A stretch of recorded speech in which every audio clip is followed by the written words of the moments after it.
నీ మార్గములను యెహోవాకు అప్పగించుము, నీవు ఆయనను నమ్ముకొనుము, ఆయన నీ కార్యములను నెరవేర్చును అని మాట్లాడుతున్నాడు. కనుక ఆయన మన జీవితాల్లో ఆయన కార్యాన్ని నెరవేర్చడానికి ఇష్టపడుతున్నాడు. కనుక ప్రియ దేవుని బిడ్డలారు గమనించండి, ఈ రోజున క్రైస్తవ సంఘాల్లో మనం కూడా ఎలా ఉన్నాం, ఏ రీతిగా ఉన్నామో మనం కూడా అర్థం చేసుకోవాలని ప్రభుపేట మనం చేస్తున్నాం. దావీదు శత్రువుల నుండి ప్రియను పారిపోతూ చనిపోవాలనుకున్నాడు. ఇక వెనక్కి తిరిగితే ప్రియను వెనకాతల ముందు చూస్తే గొయ్యి, వెనకాతలు చూస్తే నుయ్యిలాగా ఉండేటువంటి దావీదు తన పరిస్థితిని జ్ఞాపకం చేసుకునేటువంటి దేవుడే ఆ దినాన్ని దావీదును రక్షించాడు.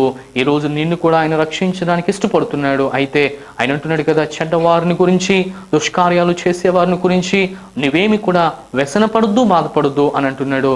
ఈ రోజున అట్టి రీతిగా ఆ దినాన్ని ఆదరణిచ్చిన దేవుడే ఈ యొక్క దినాన్ని కూడా నీ జీవితంలో కూడా ఆయన ఆదరణిచ్చి తన వాక్యం చేత నిన్ను బలపరిచి నీ శత్రువులన్నిటి నుంచి కూడా ఆయన త్వరలో నీకు మంచి విముక్తిని దయచేయడానికి ఆయన ఇష్టపడుతున్నాడని ప్రభు పేరిట మనవి చేస్తూ ఈ మాటలు ముగిస్తూ ఉన్నాను.